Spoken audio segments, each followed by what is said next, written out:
సమయంలో దేవుని యొక్క సన్నిధిలోకి వచ్చిన మనమందరం కూడా ఈ 3 దినములు ఉపవాస ప్రార్థన నిమిత్తమై ప్రభు సన్నిధిలోకి వచ్చి ప్రభు సన్నిధిలో నూతన ఆత్మల కొరకై ఉపవాస ప్రార్థనలో ప్రార్థించడానికి వచ్చిన మనమందరం కూడా వ్యక్తిగతంగా ప్రార్థన చేయక మునుపు దేవుని యొక్క వాక్యం నుండి ఒక మాట జ్ఞాపకం చేసుకుని కొన్ని నిమిషములు ఆ మాట ప్రకారం వాక్యంలో ధ్యానించుకుని వాక్యపు యొక్క వెలుగులో మనం ప్రార్థన చేద్దాం. సో ఇక్కడ మనం గమనించాల్సిన కోణం ఏంటంటే, ఈ యొక్క ఉపవాస ప్రార్థన నిమిత్తమై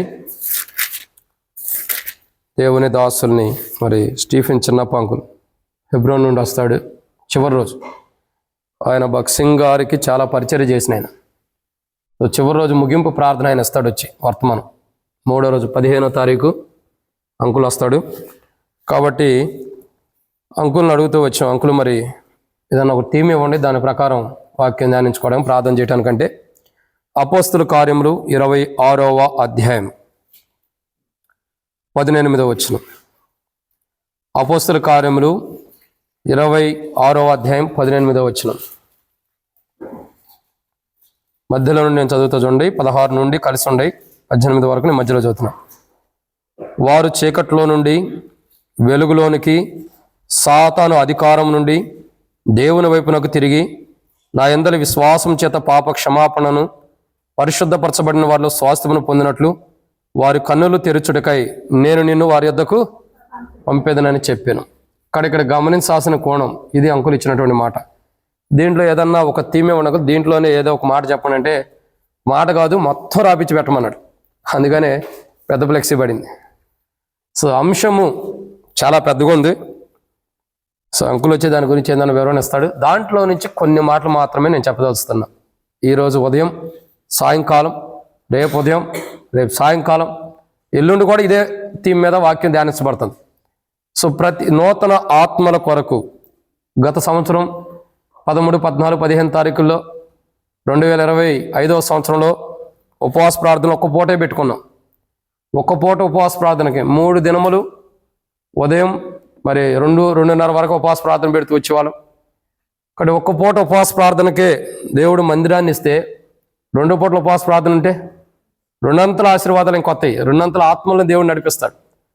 సో అది ఒక తలంపు దేవుడు నాకు బయలుపరిచాడు. కాబట్టి ఉదయం, సాయంకాలం, ఉదయము 9:30 గంటల కానీ 9 గంటలు స్టార్ట్ అయ్యి 2 గంటలకు కంప్లీట్ అవుతాయి. ఈరోజు మొదటి రోజు కాబట్టి కొద్దిగా అవి లేట్ అయిపోయి, తర్వాత సాయంకాలం 6 గంటలకే స్టార్ట్ అయ్యింది, 8 గంటలకల్లా క్లోజ్ అయిపోయింది. సో గమనించండి అందరూ కూడా ఎవరికి వారం. మరి ఉదయకాలం సమయంలో 2 కల్లా క్లోజ్ చేస్తాం. టైం నాకు కుదరలేదు, నేను ప్రార్థన చేయలేదని బాధపడవసరలా. సాయంత్రం కూడా మీకు అవకాశం ఉంటుంది. సో ప్రతి ఒక్కరు కూడా ఆసక్తితో ప్రార్థనతో ఈ 3 దినములు 3వ రోజు అనగా గురువారం మధ్యాహ్నముతో ఈ ఉపవాస ప్రార్థనలన్నీ కూడా కంప్లీట్ చేయబడతాయి. ఎప్పుడు? గురువారం మధ్యాహ్నము 2 గంటలతో ముగింపు ప్రార్థనతో ముగింపు అయింది. తిరిగి సాయంకాలము మరి రెడ్డిపల్లిలో సహోదరి పోచమ్మక్క బాగాలేదు కాబట్టి ఆమె నిమిత్తమే ఆ గృహం దగ్గర కూడా కొంత సమయం సంఘంగా ప్రార్థనా సమయం కలిగి ఉంటాం మనం. గురువారం సాయంకాలం ఇది. సో ఇక్కడ గమనించండి, గురువారం ఉదయం మధ్యాహ్నంతోనే కుడికి ముగింపు అయిపోతాయి ఉపవాస ప్రార్థన. అందుకే ముగింపు ప్రార్థన అంకులు వస్తాడు హెబ్రోన్ నుండి, ఆ దైవదాసుని ద్వారా ముగింపు ఉపవాస ప్రార్థన మనం కలిగి ఉంటాం. ఈ లోపు నేను కానీ మరి రాజన్న కానీ కొంత వాడబడుతూ వస్తే ఇంకా కొంతమంది సేవకులు కూడా దేవుని చిత్తం అయితే వాడబడతారు. సరే, ఈరోజు మనం చూసేటటువంటి మాట ఏమన్నా బడితే వచ్చిందండి. వారు చీకట్లో నుండి వెలుగులోనికి, సాతాను అధికారం నుండి దేవుని వైపునకు తిరిగి నా యందలి విశ్వాసం చేత పాప క్షమాపణను పరిశుద్ధపరచబడిన వారు స్వాస్థ్యం పొందినట్లు వారు కన్నులు తెరచుటకై నేను నిన్ను వారి యొద్దకు పంపేదనని చెప్పాను. కాబట్టి ఇక్కడ మనం గమనించాల్సిన కోణం ఏంటంటే, చాలా పెద్ద అంశం ఉంది. కాబట్టి దీంట్లో ఒక మాటనే నేను ఈరోజే కాదు, నేను ఈ 2 రోజులు నేను ఎప్పుడు వర్తమానం చెప్పినా దీని మీద నేను చెప్తాను. ఏంటంటే, సాతాను అధికారం నుండి దేవుని వైపు నాకు తిరిగి. ఇప్పుడు నూతన ఆత్మలు ఏం చేయాలా? సాతాను యొక్క అధికారం నుండి ఎటువైపు తిరగాలి? దేవుని వైపు తిరగాలి. కానీ ఈరోజు మనం గమనించాల్సిన కోణం ఏంటంటే, మన ప్రార్థన ఈరోజు మనం చేయాల్సిన ప్రార్థన ఏంటంటే, ప్రభా సాతాను అధికారంలో ఉన్నటువంటి వారిని సాతాను యొక్క అధికారం నుండి విడిపించి నీ వైపునకు తిరిగేటట్టు ప్రభా నూతన ఆత్మను సిద్ధపరచు ప్రభా అని మనం ప్రార్థన చేయాలి. తర్వాత దాసుడు ఇచ్చిన థీమ్ మీద మనం వాక్యం చెబుదాం. కాబట్టి నూతన ఆత్మలు ఇక్కడ రాయబడుతూ వచ్చిన పైన యెహెజ్కేలు గ్రంథంలో రాయబడిన మాట ప్రకారం 8వ అధ్యాయం 11వ అధ్యాయం 19 వచ్చిన ప్రకారం నేను వారికి ఏక మనసును కలిగజేసి వారి యందు ఖచ్చితంగా ఎవరైతే సాతాను యొక్క అధికారం కింద ఉన్నారో అటువంటి వారు విడిపించబడి నూతన ఆత్మ, దేవుడిచ్చిన నూతన ఆత్మ కలిగి ఉండాలి. ఇంకా కింద కూడా రాయబడుతూ వచ్చిన వాక్యం యోహాను సువార్త 3:5లో యేసు ఆత్మ మూలంగా జన్మిస్తేనే కానీ దేవుని రాజ్యంలో ప్రవేశింపలేడని చెప్పుచున్నాను. కాబట్టి ఒకళ్ళు నూతన ఆత్మను దేవుడు పుట్టించాలా, ఆ నూతన ఆత్మను కలిగినటువంటి వాడు దేవుని రాజ్యంలో ప్రవేశించాలి. దాని కొరకు మనం ఈరోజు ఉపవాస ప్రార్థన. అర్థమవుతుందండి? ఒకరిలో దేవుడు నూతన ఆత్మను పుట్టించాలా, నూతన ఆత్మ కలిగిన వాడు దేవుని రాజ్యాన్ని ప్రవేశించడం కొరకు మన ప్రార్థన. అయితే అసలు వీళ్ళు ఎక్కడున్నారు? ఒకడికి నూతన ఆత్మ రావాలన్నా, ఒకడు దేవుని రాజ్యానికి వెళ్తానికి నూతన జన్మ కలిగి ఉండాలన్నా వీరు ఎక్కడ ఉండాలంటే సాతాను యొక్క అధికారం కింద ఉన్నాడు. ఎక్కడ ఉన్నారు? సాతాను యొక్క అధికారం కింద ఉన్నాడు కదా, ఉన్నారు. అయితే సాతాను అధికారంలో మనుషులు ఎలా ఉండారు అనంటే కొన్ని మాటలు వాక్యం ధ్యానిద్దాం. సాతాను యొక్క అధికారంలో మనుషులు ఎలా ఉండారు అనంటే కొన్ని మాటలు జ్ఞాపకం చేసుకుందాం. ఎందుకంటే ఇలా అనుభవంలో ఉన్నటువంటి వారు నూతన ఆత్మ కలిగి దేవుని సన్నిధికి వచ్చి ఆ సాతాను యొక్క అధికారం కింద నుంచి విడిపించబడి దేవుని వైపు తిరిగి దేవుని వనములో ఒక అవయవంగా కట్టబడి వారు నీటి బాప్తిస్మం సాక్ష్యం ఇచ్చి దేవుని కొరకై సాక్షులుగా ఉండటం కొరకై ఈరోజు మన ఉపవాస ప్రార్థన. సో వాటిని మనం ధ్యానించే మునుపు ప్రభు నడిపించడం కొరకై చిన్న ప్రార్థన. మమ్మల్ని మిక్కిలికి ఎక్కువగా ప్రేమించిన ప్రియ పరలోకపు తండ్రి, పరిశుద్ధుడైన దేవా, మీకు స్తోత్రములు. మీరు ఇచ్చిన కృపకై వందనాలు. ఈ సమయంలో తండ్రి కొన్ని మాటలు వాక్యం ధ్యానిస్తున్న సహాయం చేయండి. దాసుడి కన్ను యజమానుడి వైపు చూస్తున్నట్టు, దాసురాలు కన్ను యజమానుల వైపు చూస్తున్నట్లు మా కన్ను మీ వైపు వీక్షిస్తుండగా సహాయం గురించి మహిమ పొందండి. దయచేసి నీ ప్రజల పక్షాన్ని నీకున్న దయచొప్పున దయతో జ్ఞాపకం చేసుకుని మాతో మాట్లాడండి. వాక్య వెలుగులో మా జీవితాలు సరిచేయమని రోజు వాక్యానుసారంగా మేము ప్రార్థించే వరకు స్థిరపరచండి. నేనేమై ఉన్నాను అది దేవుని కృపే ప్రభా. నేను బలహీనుడిని, ఉపవాస ప్రార్థన నిలబడినప్పుడు కూడా నాకు శక్తి లేదని ఒప్పుకుంటున్నా. కానీ ఈ 3 దినములు మీ కృపచేత మీరు నిలబెట్టి మీకు మహిమకరంగా, శత్రు సిగ్గుకరంగా మీ నామ ఘనత కొరకే వాడుకోండి. తెలుసో తెలియక మేము చేసిన తప్పులు, పొరపాట్లు, పాపములు కూడా మా యొక్క కంటి చూపు ద్వారా, మా ఆలోచన ద్వారా, మా మాటల ద్వారా, మా పెదవుల ద్వారా, మా యొక్క చేతుల ద్వారా, మా కాళ్ళ ద్వారా మేము చేసిన, మా హృదయం ద్వారా మేము చేసిన పాపాలు క్షమించండి.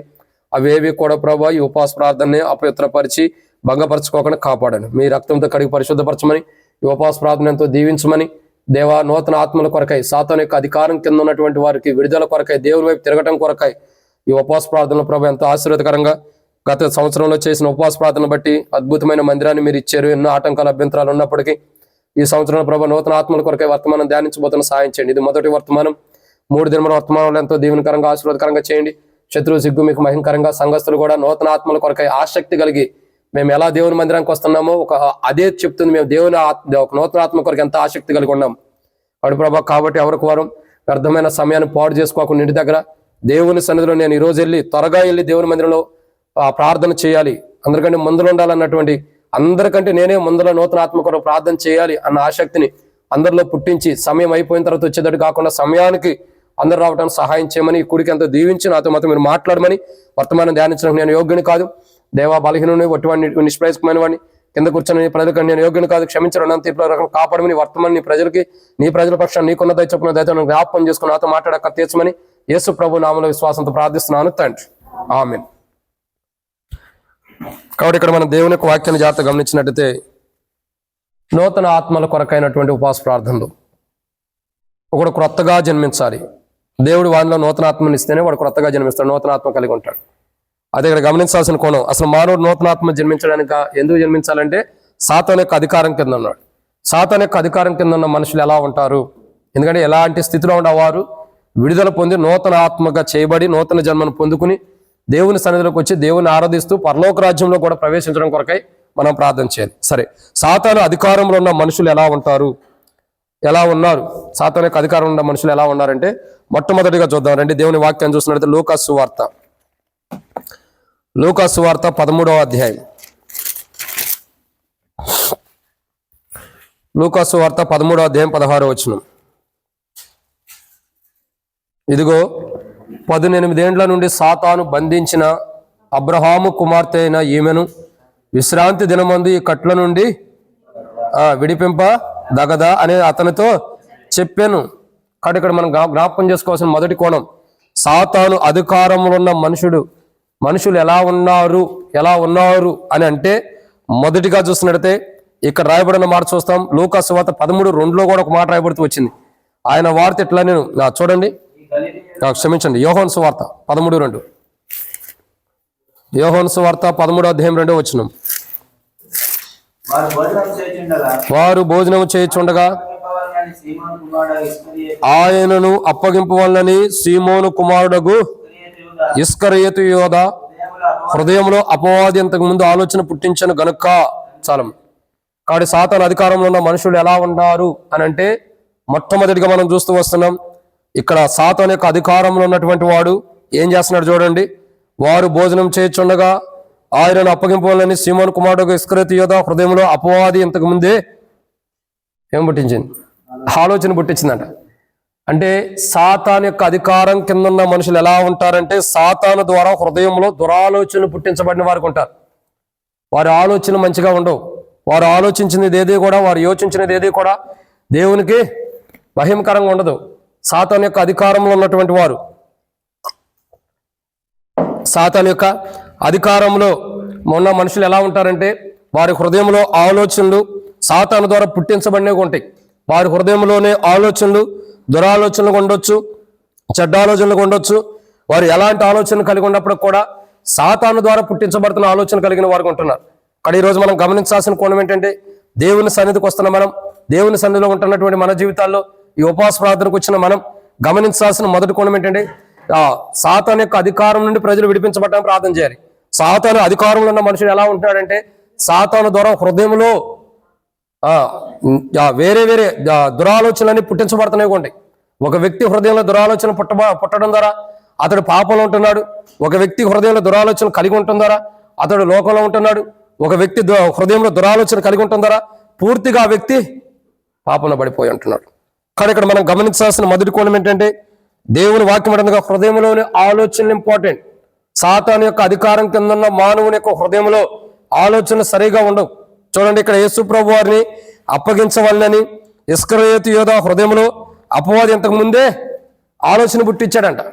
అంటే యేసు ప్రభు వారు నమ్మదగిన వాడిగా, నీతిమంతుడిగా, పరిశుద్ధుడిగా ఆయన ఉంటే ఆయన్ని అప్పగించడానికి, సర్వలోక రక్షణ కొరకు యేసు ప్రభు వారు ఈ లోకానికి వస్తే ఆయన అప్పగించడానికి ఇస్కరియోతు యోధ హృదయంలో ఇంతకు ముందే సాతానుడు ఏం చేసింది? ఆలోచన పుట్టించిందంట. సో సాతాను ద్వారా ఆలోచన పుట్టించబడినప్పుడు, సాతాను ద్వారా ఆలోచన తన హృదయంలోకి వచ్చినప్పుడు అతడు ఇక ప్రభువు యొక్క మాటలు వినే స్థితిలో లేడు. ప్రభు యొక్క ఆలోచన కలిగిన ఆలోచన విధానంలో లేడు. అతని హృదయంలో ఆలోచనలన్నీ కూడా సాతాను ద్వారా ప్రేరేపించబడి, సాతాను ద్వారా పుట్టించబడినటువంటి ఆలోచన. సో ఈరోజు మనం ప్రార్థన చేయాలి నూతన ఆత్మల కొరకు. ఎవరైతే లోకంలో సాతాను యొక్క అధికారం కింద ఉండి, సాతాను యొక్క అధికారం కింద ఉన్నటువంటి మనుషుడు ఇంకా హృదయంలో సాతాను ద్వారా దురాలోచన ప్రేరేపించబడి, దురాలోచన కలిగిన వాడై, ఏదైతే దేవుని మందిరానికి రాలేక అనేక ఆలోచనలు దురాలోచన కలిగిన వాడై దురాలోచనతో కూడిన పనులు చేస్తూ, వ్యర్థమైన పనులు చేస్తూ దేవుని దృష్టిలో శాపగ్రస్తులుగా ఎవరైతే మారుతూ వస్తున్నాడో అటువంటి వారిలో నూతనాత్మను దేవుడు పుట్టించడం కొరకు, వారు సాతాను యొక్క అధికారం కింద నుండి బయటకు వచ్చి వారిలో నూతనాత్మను దేవుడు ఇవ్వటం కొరకై, ఎవరినైతే దేవుని సన్నిధికి రాలేక, దేవుని మందిరానికి రాలేక హృదయంలో దురాలోచనల చేత పుట్టించబడి సాతాను ద్వారా పుట్టించబడుతున్నారు, హృదయంలో ఉన్నటువంటి సాతాను ద్వారా పుట్టించబడినటువంటి ఆలోచనలు, దురాలోచనల నుండి వారు విడిపించబడి వారిలో నూతనాత్మ కలిగి దేవుని ద్వారా కలిగజేయబడి వారిలో దేవుడు నూతనాత్మను పుట్టించి వారి హృదయంలో ఉన్న దురాలోచన పోయి వారి హృదయంలో దేవుడు నూతనాత్మ కలిగినటువంటి అనుభవాన్ని వారిలో ఉంచి, కొత్త జన్మ వారిలో ఉంచి వారు దేవుని రాజ్యానికి ప్రవేశించేవారుగా దేవుడు వారిని సిద్ధపరచడం కొరకై మనం ప్రార్థించాలి.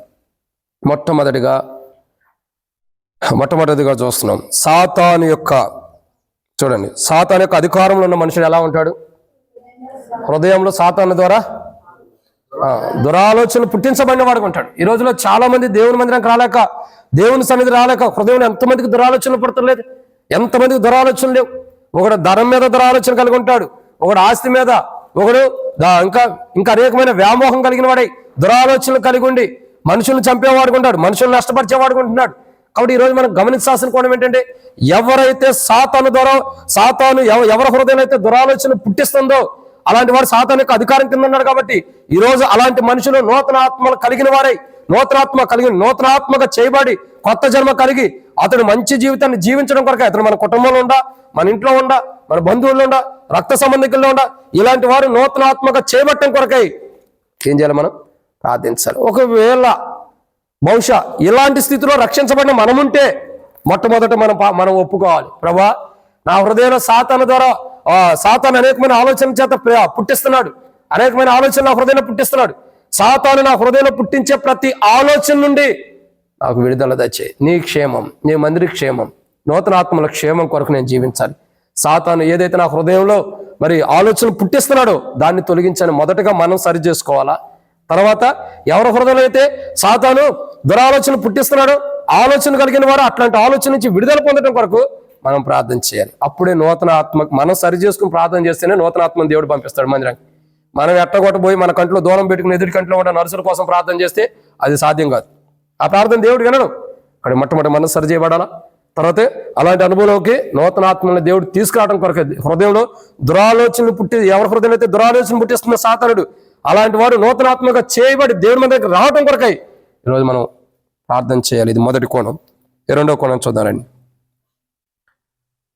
మొదటి యోహాను రాసిన పత్రిక 3వ అధ్యాయం.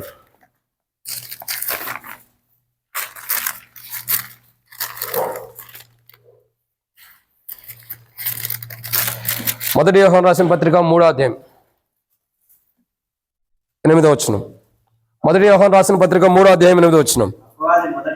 అపవాది మొదటి నుండి పాపం చేస్తున్నాడు గనుక పాపము చేయువాడు అపవాది సంబంధి.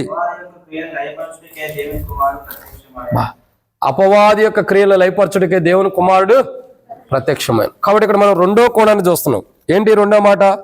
సాతాను యొక్క అధికారంలో ఉన్న మనుషుడు ఎలా ఉంటాడు? మొట్టమొదటిగా హృదయంలో సాతాను ద్వారా ఆలోచనలు పుట్టించబడతాయి, దురాలోచనలు. రెండోదిగా సాతాను యొక్క అధికారంలో ఉన్న మనుషుడు ఎలా ఉంటాడంటే సాతాను అనేకులను సంధి చేసుకుని పాపంలో పడవేస్తున్నాడంట. ఏం చేస్తున్నాడండి? అనేకుల్ని సంధి చేసుకుని. ఇక్కడ చూడండి, గనుక పాపం చేయవాడు అపవాది సంబంధి, అపవాది యొక్క క్రియలను లయపరచడానికి దేవుని కుమారుడు. అదే కాబట్టి సంధి చేసుకుని కాదు, సంబంధిగా ఉంటూ వస్తున్నాడు. ఎవరైతే పాపం చేస్తూ వస్తున్నారు, సాతాను యొక్క అధికారం కింద ఉన్న మనుషులు ఎలా ఉంటారంటే వారి జీవితాల్లో పాపం ఉంటుంది. ఎందుకు పాపం ఉంటుంది? ఎందుకు వాళ్ళు పాపం చేస్తారంటే దేవుని వాక్యంలో రాయబడుతూ వచ్చింది. మొదట్లోనే అదే వచనంలో అపవాది మొదటి నుండి పాపం చేయవాడు. ఎక్కడండి? మొదటి నుండి పాపం చేయవాడు. కాబట్టి మీరు వాడి పాపంలో పడిపోతున్నారు. సో ఎవరైతే పాపం చేస్తూ వస్తున్నారు, ఎన్నో పర్యాయమే చెప్పబడుతూ వచ్చింది. ఆజ్ఞాతిక్రమమే పాపం, పాపం వల్ల జీవితం మరణం అని చెప్పబడుతూ వచ్చింది. సో ఎంతో మంది జీవితాల్లో దేవుని ఆజ్ఞని మీరి, దేవుని ఆజ్ఞని కాదని, దేవుని ఆజ్ఞని త్రోసివేసి పాపంలో పడిపోతున్నవారు చాలా మంది ఉంటూ వస్తున్నారు. పాపంలో పడిపోతున్నవారు చాలా మంది ఉంటున్నారు. చాలా మంది యొక్క జీవితాలు చూడగా పాపంలోనే పడిపోతున్నారు. ఈరోజు మన జీవితాల్లో ఉపవాస ప్రార్థన అనేది ఇంపార్టెంట్. ఎవరైతే పాపంలో జీవిస్తున్నారో, బహుశా ఇక్కడ ప్రార్థన చేయడానికి వచ్చిన నీవు పాపంలో జీవిస్తుంటే ఆజ్ఞాతిక్రమమే పాపం. ఒకవేళ నువ్వు దేవుని ఆజ్ఞను అతిక్రమించి నువ్వు పాపంలో జీవిస్తుంటే నువ్వు ఖచ్చితంగా నువ్వు సరిచేయబట్టడానికి నీలో దేవుడు నూతన ఆత్మ యొక్క అనుభవాన్ని తీసుకురావడం కూడా ప్రార్థన చేసుకోవాలా. రెండోదిగా చూడగా ఎవరైతే పాపంలో కూడిపోయి ఉన్నారో, ఎవరైతే పాపం అనే సాతాను యొక్క సంబంధాలు కలిగి ఉంటున్నారో, ఎవరైతే సాతాను యొక్క క్రియల్లో ఉండి అపవాది యొక్క క్రియలు లయపరచడానికి దేవుని కుమారుడు వచ్చాడు కాబట్టి సాతాను యొక్క క్రియల్లో ఎవరైతే కలిగి ఉండి పాపం చేస్తూ వస్తున్నారో అట్టి పాపం నుండి విడుదల పొందడం కొరకై మనం ఏం చేయాలా? ప్రార్థన చేయాలి. సో ఈరోజు రెండో కోణం ఏంటంటే పాపం నుండి. దేని నుండి? పాపం నుండి. సో ఈరోజు మనం గమనించాల్సిన కోణం ఏంటంటే పాపం. సాతాను యొక్క అధికారంలో ఉన్న మనుషులు ఎలా ఉంటారు? మొట్టమొదటిగా వారి హృదయంలో సాతాను అనేకమైన దురాలోచన పుట్టించింది. రెండోదిగా ఆ మనుషులు ఎలా ఉంటారు? పాపము చేత ఉంటారు, పాపం చేస్తున్న వారికి ఉంటారు. మొదటి నుంచి సాతాను యొక్క గుణలక్షణం అదే. కాబట్టి మొదటి నుండి పాపం చేస్తున్నవాడు కనుక ఎవరు? సాతాను మొదటి నుండి పాపం చేస్తున్నాడు. మొదటి నుండి వాడి గుణలక్షణం ఏంటి? పాపం చేయటమే. సో ఈరోజు మనం దేవుని సన్నిధికి వచ్చిన మన జీవితాల్లో ఇంకా మొదటి నుండి మానవుడు పుట్టినప్పటి నుండి, మానవుడు జన్మించిన తర్వాత నుండి తన జీవితంలో ఏదైతే పాపం చేస్తూ వస్తున్నాడు, ఏ పాపంలో అయితే మానవుడు కూలిపోతూ వస్తున్నాడు, ఏ పాపంలో అయితే మానవుడు నివసిస్తూ వస్తున్నాడు, ఇంకా మన కుటుంబంలో పాపం చేస్తూ రక్షణ పొందిన వారు ఎవరైనా ఉంటే, ఇంకా పాపపు జీవితాన్ని కొనసాగుతూ వస్తుంటే, అది మన బంధువులైనా, మన ఇంటి వారైనా, మన రక్త సంబంధికులైనా, మన స్నేహితులైనా, మన ఇంటి వారైనా, మన పొరుగు వారైనా, ఇంకా ఎవరైనా రక్షణ అనుభవం లేక పాప జీవితాలు పాపంలో జీవిస్తూ వస్తుంటే అలాంటి వారు సాతాను యొక్క అధికారంలో ఉన్నారు. కాబట్టి ఆ సాతాను యొక్క అధికారం నుండి విడుదల పొందడం కొరకై మనం ఏం చేయాలా? ప్రార్థన చేయాలి. ఏం చేయాలండి? ప్రార్థన చేయాలి. ఎవరైతే సాతాను యొక్క అధికారంలో ఉండి సాతాను యొక్క అధికారం నుండి హృదయంలో సాతాను ద్వారా దురాలోచనలు పుట్టించబడుతున్నారు. సాతాను యొక్క అధికారం నుండి ఎవరైతే ఇంకా మొదటి నుండి అంటే మానవుడు పుట్టినప్పటి నుండి ఇంకా పాపంలో జీవిస్తూ వెళ్తున్నాడు, పాపాన్ని వదిలిపెట్టుకోకుండా ఆ పాప జీవితం నుండి బయటికి రాకుండా అదే పాపంలో ఏ మానవుడైతే కొనసాగుతూ వస్తున్నాడు, ఏ మానవుడైతే పాపంలో జీవిస్తూ వస్తున్నాడు, ఆ మానవుల్లో ఉన్న ప్రతి పాపం నుండి పాపంలో ఉన్న మానవుడు ఎవరు చెప్పండి?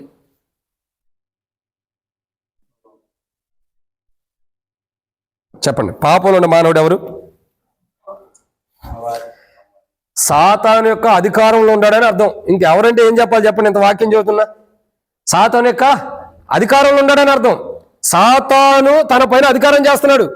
తన పైన అధికారిగా సాతాను ఉన్నాడు కాబట్టి తన హృదయంలో దురాలోచనలు పుట్టించబడుతున్నాయి. తన పైన సాతాను అధికారంగా ఉన్నాడు కాబట్టి తాను పాపం చేస్తూ వస్తున్నాడు. ఎందుకంటే మొదటి నుండి సాతానుకు లక్ష్యం ఏంటి? పాపం చేయటమే. సో ప్రతి మనుషుడు కూడా పాపం చేసుకుంటూ వెళ్తున్నాడంటే అర్థం ఏంటి? సాతాను యొక్క అధికారం కింద ఖచ్చితంగా మనం ఉండాలని అర్థం. సాతాను యొక్క అధికారం కింద ఉన్న ప్రతి మానవుడు హృదయంలో దురాలోచనలు పుట్టబడతాయి. సాతాను యొక్క అధికారం కింద ఉన్న మానవుడు జీవితంలో ఏం చేస్తాడు? పాపం చేస్తూనే వెళ్తాడు. అలా పాపం చేసే ప్రతి మానవుడు, అది నీకు ఇష్టమైన కుమారుడైనా, నీకు ఇష్టమైన కుమార్తె అయినా, అది నీకు ఇష్టమైన కోడలైనా, అది నీకు ఇష్టమైన అల్లుడైనా, అది నీకు ఇష్టమైన మనవడైనా, అది నీకు ఇష్టమైన మనవరాలైనా, వాట్ ఎవర్ మేబీ, ఏదేమైనా అనవసరం. దేవుని దృష్టి అందరం ఒకటే.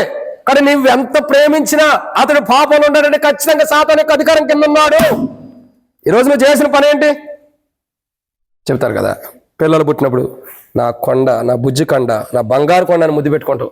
ఆ బుజ్జి కొండ, ఆ బంగారు కొండే సాతాను అధికారం కింద ఉన్నాడు. నువ్వు ఎవరిని చూసైతే నా బుజ్జి కొండ, నా బంగారు కొండ అన్నావో ఆ కొండే సాతాను యొక్క అధికారం కింద ఉన్నాడు. సో ఇప్పుడు నీ భారం ఏంటి? నీ బాధ్యత ఏంటి? నీ పని ఏంటి? నువ్వు ఎవరినైతే బుజ్జి కన్నా బంగారు కొన్నా అంటున్నావో వాళ్ళు సాతాను యొక్క అధికారం కింద ఉన్నారు కాబట్టి ఆ సాతాను యొక్క అధికారం కింద నుండి విడుదల పొందడం కొరకు ఈరోజు నువ్వు ప్రార్థన చేయాలి. బహుశా నీ దరిద్రం కొద్ది నువ్వు కూడా అదే అధికారం కింద ఉంటే నువ్వన్నా విడుదల పొందడం కొరకు కూడా ప్రార్థన చేసుకోవాలి. నువ్వైనా సరే అధికారం అంటే సాతాను యొక్క అధికారం అంటే పాపం చేస్తూ వస్తున్నావు అంటే సాతాను యొక్క అధికారం కింద ఉన్న కాబట్టి దాని నుండి విడుదల పొందడం కొరకు మనం ప్రార్థన చేయాలి.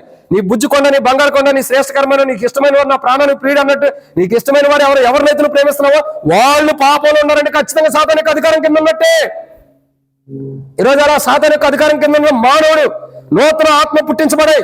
ఆ సాతాను యొక్క అధికారం కింద నుండి పాపం చేస్తున్న మానవుడు కానీ, సాతాను యొక్క అధికారం కింద నుండి హృదయంలో దురాలోచన పుడుతున్న వాళ్ళు కానీ దేవుడు నూతన ఆత్మను పుట్టించి యేసయ్య గ్రంథంలో 11వ అధ్యాయంలో రాయబడినట్లు 19వ వచనం ప్రకారం నేను వారిలో ఒక నూతనాత్మను పుట్టిస్తానన్నట్లు సాతాను యొక్క అధికారం కింద హృదయంలో దురాలోచన కలిగిన వాళ్ళు నూతనాత్మను పుట్టించాలి. సాతాను యొక్క అధికారం కింద నుండి పాపం చేస్తూ వెళ్తున్నటువంటి మానవుల్లో నూతనాత్మను దేవుడు పుట్టించడం కొరకై, అతడు నూతనాత్మగా చేయబట్టడం కొరకై, అతడు కొత్త జన్మను కలిగి ఉండడం కొరకై ఈరోజు మనం ప్రార్థించాలి. ఇది రెండో మాటే. మూడో విషయాన్ని చూద్దారని, ఎవరికి కూడా భోజనాలు ఏమి లేవు. ఉపవాస ప్రార్థన అయిన తర్వాత భోజనం పెడతారనుకుంటారేమో. 3 రోజులు కట్టిక ఉపవాస ప్రార్థనే. ఒకవేళ షుగర్లు, బీపీలు, హార్ట్ ప్రాబ్లం ఉండేవాళ్ళు ఉండగలిగితే ఉండండి, లేకపోతే అది మీ ఇష్టం. సో ఖచ్చితంగా 3 రోజులు ఒక పట్టుదలతోనే వెళ్దాం. ఒక్క పూట ఉపవాస ప్రార్థనకే 3 పూటల ఉపవాస ప్రార్థనకి ఇంత మందిరాన్ని దేవుడిస్తే ఇక దినమల్లా ఉపవాస ప్రార్థన చేస్తే ఎన్ని ఆత్మలు దేవుడు తీసుకురాడు? గడియకి ఒక ఆత్మ లెక్కేసుకున్నా, గంటకు ఒక ఆత్మ లెక్కేసుకున్నా 3 రోజులు, 2 రోజులు ఎన్ని? 48 గంటలు. 48 గంటలు. ఇంకా హాఫ్ డే ఎంత? 12. 48, 12 ఎంత? 60 ఆత్మను దేవుడు తీసుకురాడా? 60 గంటలు మనం ఉపవాసం ఉంటే 60 ఆత్మను దేవుడు తీసుకురాడా? ఖచ్చితంగా తీసుకొస్తాడు. ఇప్పుడు మన భారం ఏంటి? ఇప్పుడు ఎదుగుతాడా ఈయన, నేను ఇంటికి వెళ్ళి ఎప్పుడు భోంచేయాలి అన్నది కాదు. నేను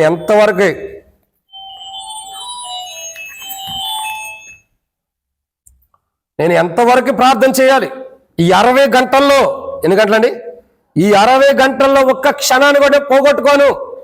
ప్రతి సమయం, ప్రతి సందర్భం, ప్రతి సమయము కూడా ఇది విలువైనటువంటి దినములు. ఈ 60 గంటలు కూడా, ఈ 60 గంటల్లో దేవునికి మహిమకరంగా ఉండాలి. ప్రతి ప్రార్థన విలువైంది. ప్రతి ప్రార్థన సంఘంలో చేసేది కాదు. సాయంత్రం 8 క్లోజ్. ఎవరు చేసినా చేయకపోయినా ఇంకా చేస్తా ఉన్నా కానీ 8 గంటలకు క్లోజ్ చేసేసేస్తా.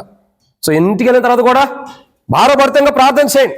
ఏంటంటే మనకు కరెంట్ లేదు కాబట్టి సమయాన్ని బట్టి అలా పెట్టాం, లేకపోతే 10 దాకా పెట్టేవాళ్ళం ఖచ్చితంగా. సో ఖచ్చితంగా ఇంటికి వెళ్ళిన తర్వాత కూడా ప్రార్థన చేయాలి. మన భారము, మన బాధ్యత ఇదే.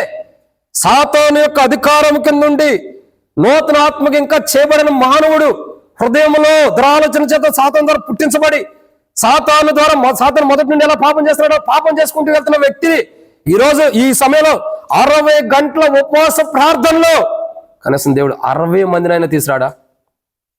60 మంది మందిరంలోకి వస్తే మందిరం ఎలా ఉంటుంది చూడండి. ఉండా సంఘం కాకుండా ఇంకొక 60 మంది వస్తే 60 మంది ఇంకొక 60 మంది కోసం ప్రార్థన చేస్తే అది సంఘం అభివృద్ధి అంటే. ఈరోజు మన ప్రార్థన మనం వేసే తొలిమెట్టి ఎలాంటిది తెలుసా? ఈరోజు మనం ఏం వేస్తున్నాం చెప్పండి? పునాది వేస్తున్నాం. మొదటి 60 మంది కొరకు మనం వేసే పునాది 600 మంది దాకా తీసుకెళ్ళేది. అంటే ఇప్పుడు ఈరోజు మనం పునాది సరిగ్గా లేదనుకోండి, ఇసుక మీద కట్టినా ఏదో ఒడిదుడుకుల్లో కట్టెలతో కట్టినట్టు కట్టినా కానీ అది గాలెత్తే పడిపోయింది. ఈరోజు మనం వేసే పునాది ఎలా ఉండాలి? గట్టిగా ఉండాలి. 600 మంది కూర్చోవలసిన స్థలం ఇది. 600 మంది కొత్త వాళ్ళు రావాల్సినటువంటి పునాది ఇది. ఈ రోజు నువ్వు వేసే పునాది గట్టిగా ఉండకపోతే వచ్చిన 600 మంది ఏమవుతారు? పడిపోతారు. సో ఈరోజు నీ పునాది, మనం వేసే పునాది ప్రాముఖ్యమైనది. కాబట్టి సాతాను యొక్క అధికారం కింద ఉన్నటువంటి వారు దేవుని వైపు తిరగటం కొరకై ప్రార్థన చేయాలి. అసలు సాతాను యొక్క అధికారం కింద ఉన్న వారు మనుషులు ఎలా ఉన్నారు?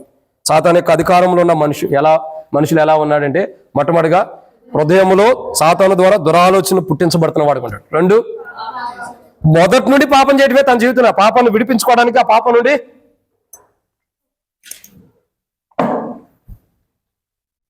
విడుదల పొందడానికి లేదు. ఏం చేస్తున్నాడు? 60 గంటల ఉపవాస ప్రార్థన ద్వారా మనం ఏం చేయాలా? పెసర దోశలు తినాలి. అవన్నీ కాలేండి, ఖచ్చితంగా 60 దినాలు ఉపవాస ప్రార్థన ద్వారా గట్టిగానే ఉంటుందిలేండి ప్రేమ. సో ఏం చేయాలా? గట్టి ప్రార్థన మనం చేయాలి, గట్టిగా చేయాలి, చాలా ఆసక్తిగా.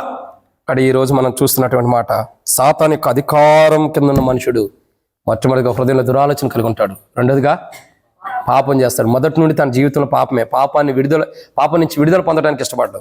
ఈ రోజు నీకు ఇష్టమైన వారైనా, నీ బంధువులైనా, నీ భర్త అయినా, నీ భార్య అయినా, నీ పిల్లలైనా, స్నేహితులైనా, నీ ఇరుగు పొరుగు వారు, రక్త సంబంధికి నువ్వు ఎంత ప్రాణంగా ప్రేమించిన వాడైనా అతడు పాపంలో ఉంటున్నాడంటే ఖచ్చితంగా సాతానికి అధికారంలో ఉన్నట్టే.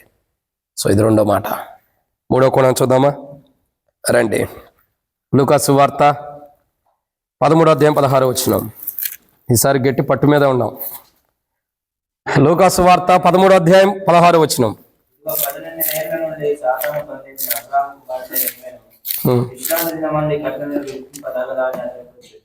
చాలమ్మా. కాబట్టి ఇక్కడ మూడో కోణాన్ని మనం చూస్తున్నాం. సాతాను అధికారంలో ఉన్న మనుషులు ఎలా ఉంటాడు? మొట్టమొదటిగా హృదయంలో సాతాను ద్వారా దురాలోచన పుట్టించబడతాడు. 2, పాపం చేస్తూ వస్తాడు మొదటి నుండి. మూడోదిగా ఎట్లా ఉంటాడంటే, ఇక్కడ రాయబడిన మాట, బంధింపబడిన స్థితిలో ఉంటారు.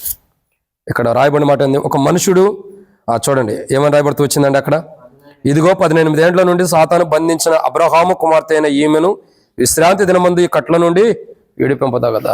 ఎవరు ఈమె? మరే కదా, సాతాను ఎవరిని బంధిస్తున్నాడు? అబ్రహాము కుమార్తెల్ని. అబ్రహాము కుమార్తెలు అంటే ఏంటి? దేవుని రాజ్యానికి వారసులు, వాగ్దానంతో కూడినటువంటి కుమార్తెలు. సాతాను బంధిస్తుంది ఎవరిని?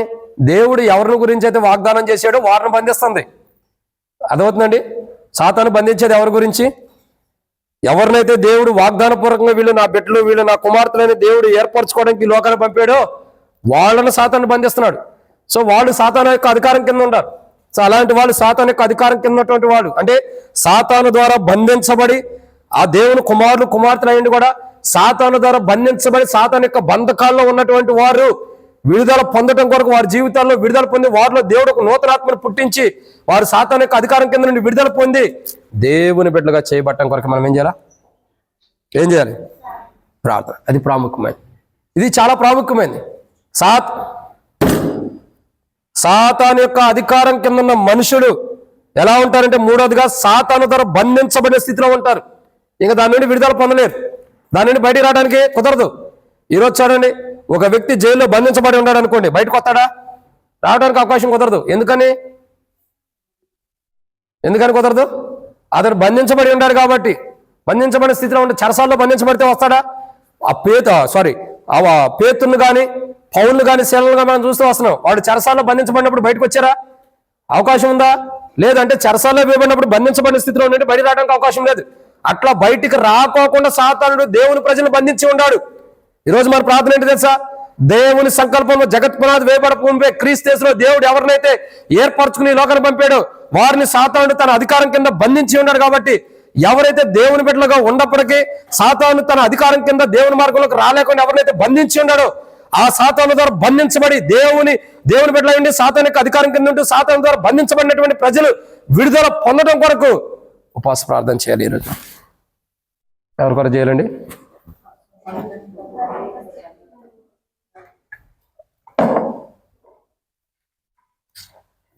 సాతాను యొక్క అధికారం నుండి ఆ సాతాను అధికారమును బట్టి ఎవరైతే సాతాను ద్వారా ఎవరైతే బంధించబడి ఆ బంధించబడిన వారి మీద సాతాను అధికారం చేస్తూ వస్తుందో ఆ బంధించబడిన వారు ఎవరు? అబ్రహాము కుమార్తె. అంటే ఎవరు వీళ్ళు? యేసు ప్రభువు చెబుతాడు ఇతడు కూడా నిజంగా అబ్రహాము కుమారుడే. ఒక శతాధిపతి గురించి చెబుతాడు. ఇతనిలో ఉన్న విశ్వాసం చూడగా ఆశ్చర్యపోయి ఇతడు కూడా దేవుడు అబ్రహాము యొక్క కుమారుడే. ఇక్కడ ఏమంటాడు? అబ్రహాము యొక్క కుమార్తెని చెబుతున్నాడు. అంటే వీళ్ళు ఎవరు? వాగ్దాన పుత్రులు ఎవరు? దేవుని రాజ్యాన్ని స్వతంత్రించుకోవాల్సిన వారు. అంటే నూతన జన్మను జన్మించి దేవుని రాజ్యాన్ని స్వతంత్రించుకోవాల్సిన వారు. కానీ వీళ్ళు ఎక్కడున్నారు? ఇప్పుడు సాతాను యొక్క అధికారం కింద ఉన్నారు. ఏం చేస్తున్నారు? అక్కడ ఉండి సాతాను ద్వారా బంధించబడిన స్థితిలో ఉన్నారు. వాళ్ళు ఏం చేయలేని స్థితిలో ఉన్నారు. సో ఇలాగ దేవుని బిడ్డలై ఉండి జగత్ పునరుద్ధరణపై దేవుడు క్రీస్తు యేసును ఎవరైతే ఏర్పరచుకున్నాడో ఆ ఏర్పరచుకున్న ప్రజని లోకాన్ని పంపినప్పుడు సాతాను కుయుక్తిపరుడై ఎవరండి? సాతానుడు కుయుక్తిపరుడై ఎవరైతే దేవుని బిడ్డలు తన యొక్క అధికారం చేత తాను బంధించుకుంటూ వచ్చాడో అలాగ సాతాను అధికారం నుండి బంధించబడినటువంటి మనుషుల్ని, అది కుమారుడు గాని కుమార్తె గాని వాగ్దాన పుత్రిక అయినటువంటి వారిని విడుదల దేవుడు ఇవ్వటం కొరకై సాతాను యొక్క అధికారం నుండి దేవుని కుమారులైన వారు ఎవరైతే దేవుని కుమార్తె ఎవరైతే బంధించబడి ఉన్నారో వారు సాతాను యొక్క అధికారం నుండి బంధించబడిన స్థితిలో నుండి విడుదల పొంది నూతన ఆత్మగా చేయబడి క్రొత్త జన్మ కలిగి వారిలో దేవుడు నూతన ఆత్మను పుట్టించడం ద్వారా నూతన ఆత్మగా చేయబడి క్రొత్త జన్మను కలిగి దేవుని మందిరంలో నివసించడం కొరకై మనం ఏం చేయాలి? ప్రార్థన చేయాలి. ఎవరి కొరకండి? సాతాను ఎవరినైతే బంధించిందో, సాతాను ద్వారా బంధించబడిన స్థితిలో ఎవరైతే ఉన్నారో సాతాను అధికారంను బట్టి వాళ్ళు విడుదల పొందడం కొరకు ప్రార్థన చేయాలి. ఈరోజు ప్రభా మనం సరి చేసుకోవాలి. ప్రభా నేను సాతాను ద్వారా బంధించబడి ఉండా ఆ స్థితి నుండి నాకు విడుదల తెచ్చి, లేదా నా భర్త, నా భార్య, నా పిల్లలు, నా రక్త సంబంధికులు, నా ఇంటి వారు, నా బంధువులు, స్నేహితులు సాతాను ద్వారా బంధించబడి ఉండాలి. ఇంకా దాంట్లో నుంచి విడుదల పొందలేకపోతున్నారు. వాటి నుండి విడుదల పొందడం కొరకు నువ్వు కార్యించే ప్రభువుని మనం ఏం చేయాలా? ప్రార్థన చేయి. ఈరోజు మనం చేసే ప్రార్థన అమోఘమైనదిగా ఉండాలి. ఈరోజు ప్రార్థనతోనే ఏం చేయాలి? దేవుడు అనేకమైనటువంటి సాతాను ద్వారా బంధించబడిన స్థితిలో ఉన్న ఆత్మల్ని దేవుడు విడుదల ఇవ్వటం కొరకు మనం ప్రార్థన చేయాలి. సో ఇది మూడవ కోణం. ఏంటి మూడవ కోణం? సాతాను అధికారంలో ఉన్న మనుషులు ఎలా ఉంటారంటే సాతాను ద్వారా బంధించబడిన స్థితిలో ఉంటారు. ఆ సాతాను ద్వారా బంధించబడిన స్థితి నుండి విడుదల పొందడం కొరకై మనం ప్రార్థన చేసేవారికి ఉండాలి. ఇదన్నమాట 3. ఇక 4వ విషయాన్ని చూద్దామండి. అపోస్తలుడైన పౌలు తిమోతిలకు రాసిన మొదటి పత్రిక 3వ అధ్యాయం 7వ వచనం. అపోస్తలుడైన పౌలు తిమోతిలకు రాసిన మొదటి పత్రిక 3వ అధ్యాయం 7వ వచనం. మరియు అతడు నిందపాలై అపవాది ఊరిలో పడిపోకున్నట్టు సంఘమునకు వెలుపటి వారి చేత మంచి శాస్త్రం పొందినవాడై ఉండేవాడు. సో ఇప్పుడు మనం చూస్తున్న 4వ కోణం ఏంటి? 4వ మాట అని అంటే ఏమని రాయబడుతూ వచ్చిందండి? అపోస్తలుడైన పౌలు తిమోతిలకు రాసిన మొదటి పత్రిక 3వ అధ్యాయం 7వ వచనంలో చదవమ్మ. మరియు అతడు నిందపాలై అపవాది ఊరిలో పడిపోకున్నట్లు సంఘమునకు వెలుపటి వారి చేత మంచి సాక్ష్యం పొందిన వాడై ఉండవలెను. సో సాతాను అధికారంలో ఉన్న మనుషుడు ఎలా ఉంటాడంటే 4వ కోణాన్ని ఇక్కడ మనం చూస్తున్నాం. ఎలా ఉంటున్నాడు చూడండి, అక్కడే రాయబడుతుంది. మరియు అతడు నిందల పాలై అపవాది ఊరిలో పడకుండానట్లు. సాతాను యొక్క అధికారంలో ఉన్న మనుషుడు ఎలా ఉంటున్నాడు? కాదక్క, సాతాను ఊరిలో ఉంటున్నాడు. ఎక్కడ ఉంటున్నాడు? సాతాను ఊరిలో, అపవాది ఊరిలో. ఒకటి రాయబడి ఒకటైంది కదా, ఓటేసి ఉంది కదా, కింద పుటంలో ఏమైనా రాయబడుతూ వచ్చింది? సాతాను యొక్క ఊరిలో ఉన్నటువంటి వారు. ఇక్కడ మనం గమనించాల్సిన కోణం ఏంటంటే సాతాను యొక్క అధికారంలో ఉన్న మనుషుడు ఎలా ఉన్నాడంటే మొట్టమొదటిగా హృదయంలో ఎలా ఉంటున్నాడు? ఎలా ఉన్నాడండి? సాతాను ద్వారా హృదయంలో దురాలోచన పుట్టించబడుతున్నాడు. 2 పాపం చేస్తూ వస్తున్నాడు, మొదటి నుండి సాతాను చేసినట్టు.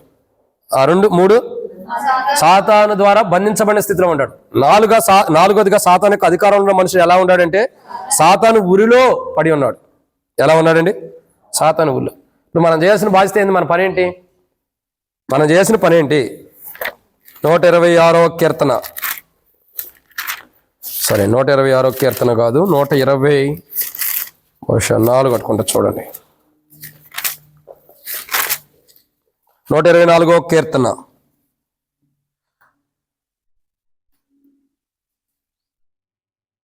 7వ వచనం. పక్షి తప్పించుకున్నట్లు మన ప్రాణం వేటగాని ఉరి నుండి తప్పించుకుని ఉన్నది.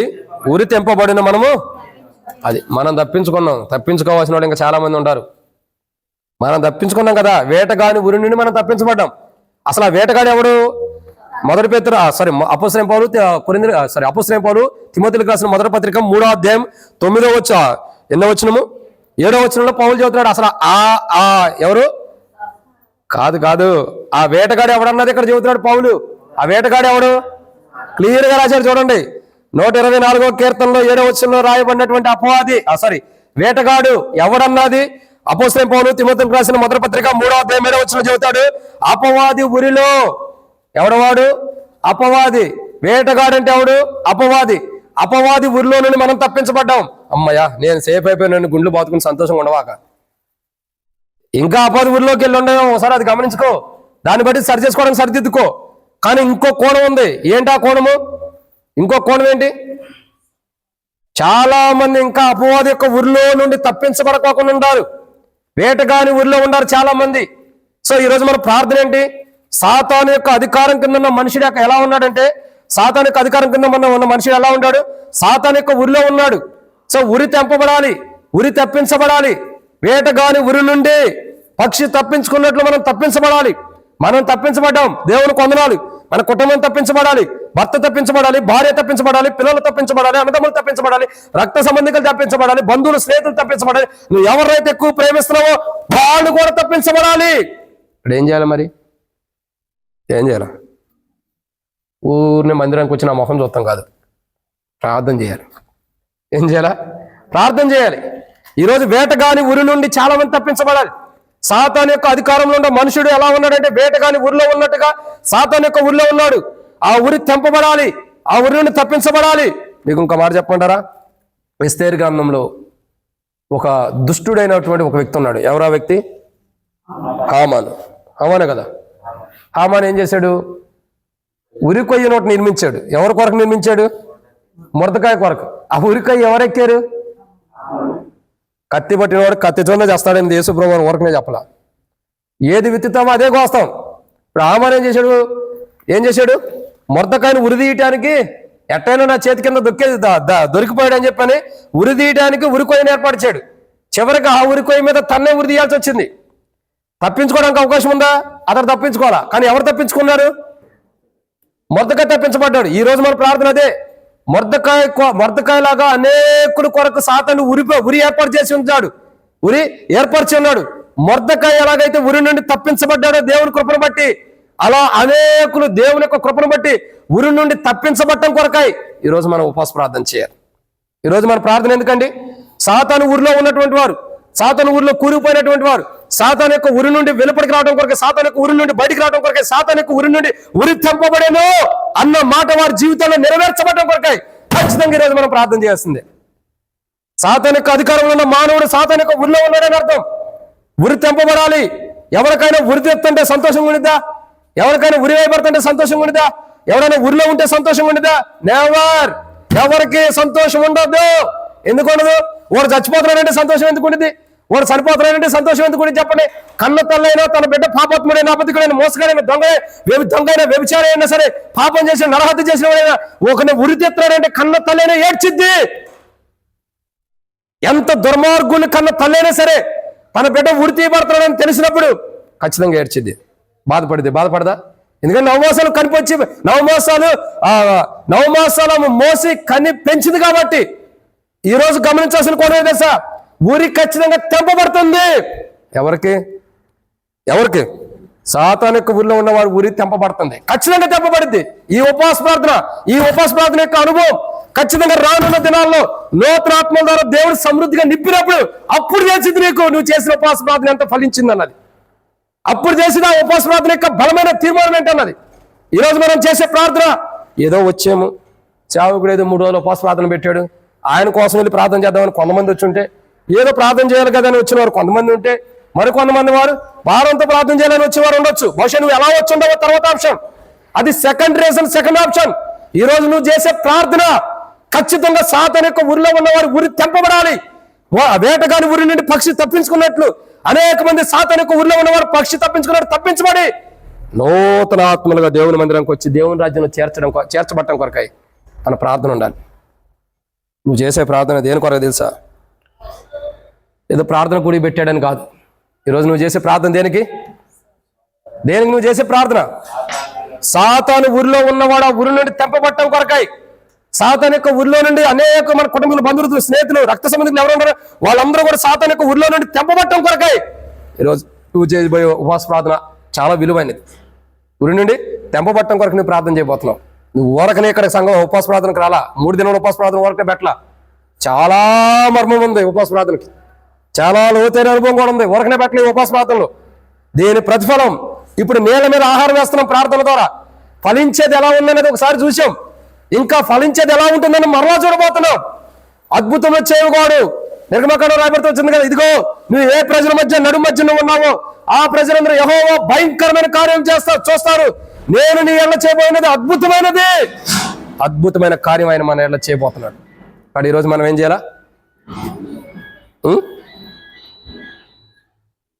ఈరోజు మనం ఏం చేయాలా?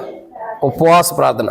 సాతాను యొక్క అధికారంలో ఉన్నటువంటి మనుషుడు ఎలా ఉంటున్నాడు? మొట్టమొదటిగా హృదయంలో సాతాను ద్వారా దురాలోచన పుట్టించబడుతున్నాయి. 2 సాతాను ద్వారా ప్రేరేపించబడి ఎట్టాగో మొదటి నుండి పాపం చేస్తూనే వెళ్తున్నాడు. 3 సాతాను ద్వారా బంధించబడిన స్థితిలో ఉన్నాడు. 4 సాతాను యొక్క ఊరిలో ఉన్నాడు. ఈ రోజు నువ్వు చేసే ఉపవాస ప్రార్థన సాతాను అధికారం కింద ఉన్న మనుషుడు ఇలా ఉంటాడు కాబట్టి ఇలాంటి స్థితిలో నుంచి అతడు విడుదల పొందడం కొరకు నువ్వు ప్రార్థన చేయాలి.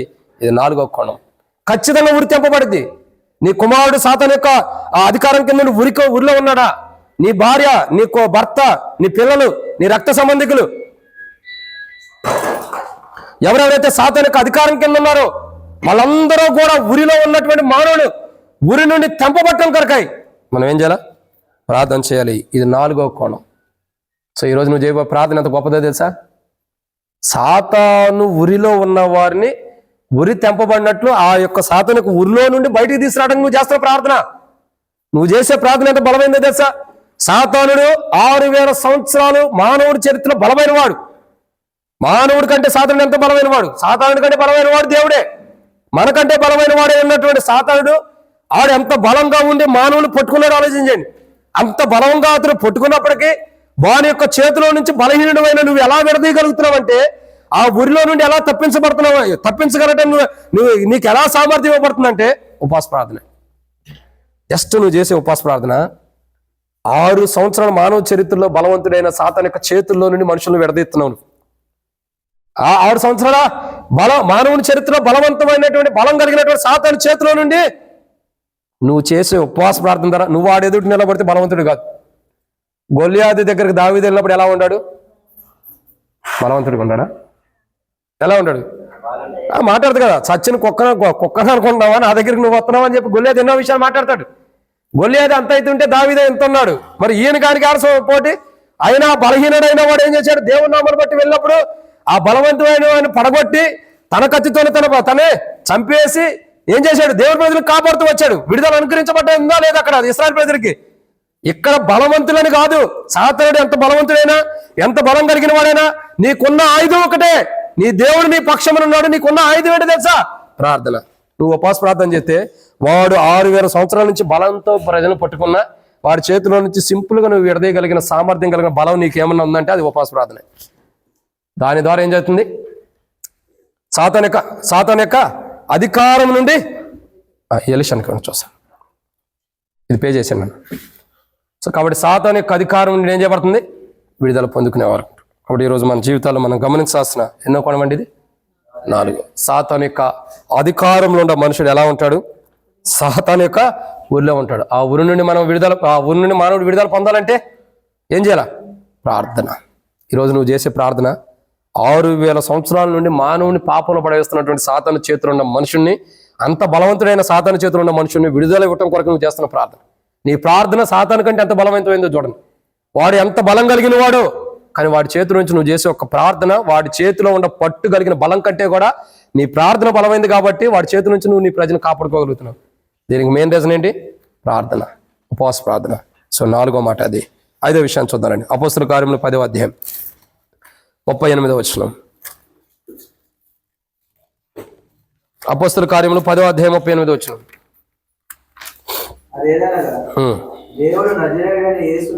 అదేదనగా దేవుడు నజరేయుడైన 38వ వచనము చదవండి.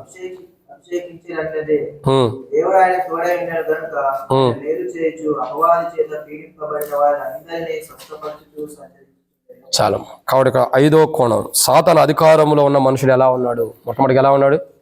సాతాను అధికారంలో ఉన్న మనుషుడు 1, హృదయంలో సాతాను ద్వారా దురాలోచన పుట్టబడుతున్నాయి. 2, పాపం చేస్తూ వస్తున్నాడు. 3, సాతాను ద్వారా బంధించబడిన స్థితిలో ఉన్నాడు. 4, సాతాను యొక్క ఊరిలో ఉన్నాడు. 5వదిగా చూసినట్టయితే సాతాను యొక్క అధికారం కింద ఉన్న మనుషుడు ఎలా ఉన్నాడంటే, ఎలా ఉన్నాడు? సాతాను ద్వారా పీడించబడుతున్నాడు. ఏం చేయబడుతున్నాడండి? పీడించబడుతున్నాడు. సాతాను ద్వారా పీడించబడుతున్నాడు. వీడు పీడించబడేవాడికి ఏముంటుంది? పోనీ ఏముండదు చెప్పండి? పీడించబడేవాడికి ఏముండదు? నెమ్మది ఉండదు, శాంతి ఉండదు. ఏముంటుంది మరి?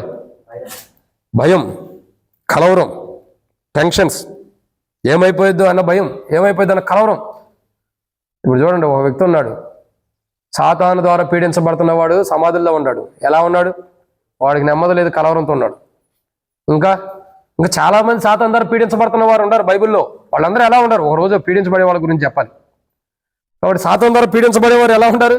చాలా స్థితిలో ఉంటూ వచ్చారు. వాళ్ళందరూ ఏం చేయబడుతూ వచ్చారు?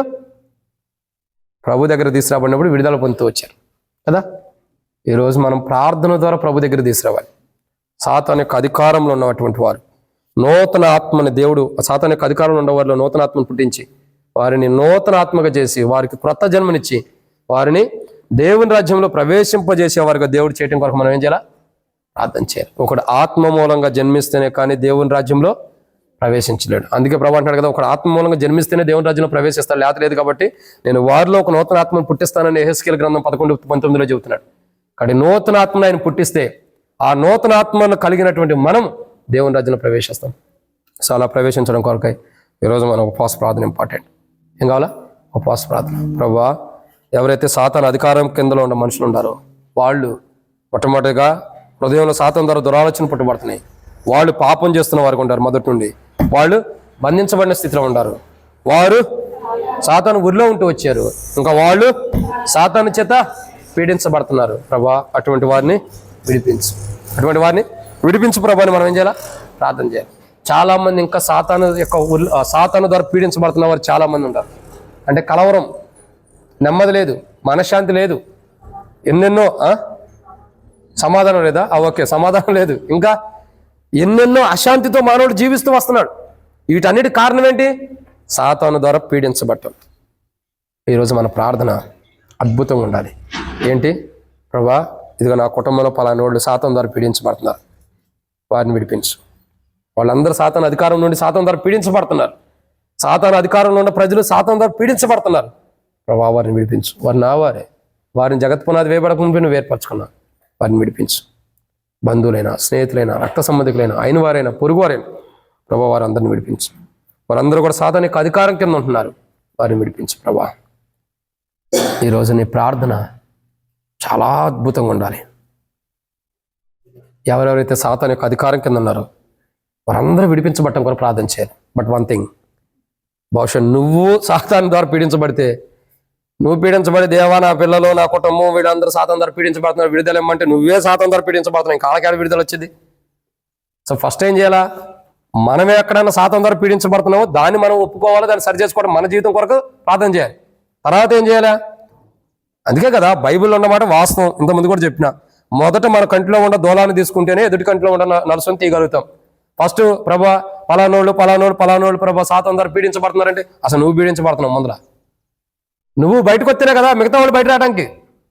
సో ఈరోజు నీ ప్రార్థన, సాతాను ద్వారా ఏదైతే నువ్వు పీడించబడుతున్నావో, నీవు బహుశా రక్షణ మార్మోసు పొంది కూడా అలాంటి స్థితిలో, తప్పిపోయిన స్థితిలో సాతాను ద్వారా పీడించబడుతుంటే విడుదల కొరకు, ఒకవేళ నీ కుటుంబీలు, బంధుమిత్రులు, స్నేహితులు ఎవరైనా సాతాను ద్వారా పీడించబడి సాతాను యొక్క అధికారం కింద ఉంటే, ఆ సాతాను యొక్క అధికారం నుండి, ఆ పీడించబడుతున్న స్థితి నుండి వాళ్ళు విడుదల పొందడం కొరకు ప్రార్థన చేయాలి. అప్పుడే మన ప్రార్థనకి విలువ ఉంటుంది. మన ప్రార్థన ప్రభు ఆలకించే సమాధానం ఇచ్చేవాడు ఉంటాడు. సాతాను యొక్క అధికారం కింద ఉన్నవాడు, ఐదవదిగా సాతాను ద్వారా పీడించబడతాడు.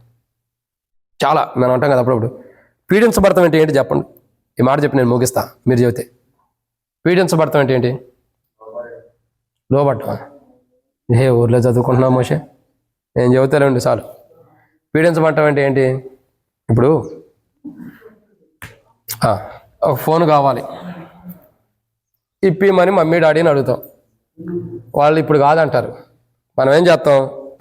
ఫస్ట్ అన్నం తింటాం మానేస్తాం, తర్వాత మాట్లాడతాం మానేస్తాం, తర్వాత సరే ఈ ఫోన్ వద్దులేండి బట్టల గురించి చూద్దాం, ఏదో ఒకటి ఇప్పిమంటారు.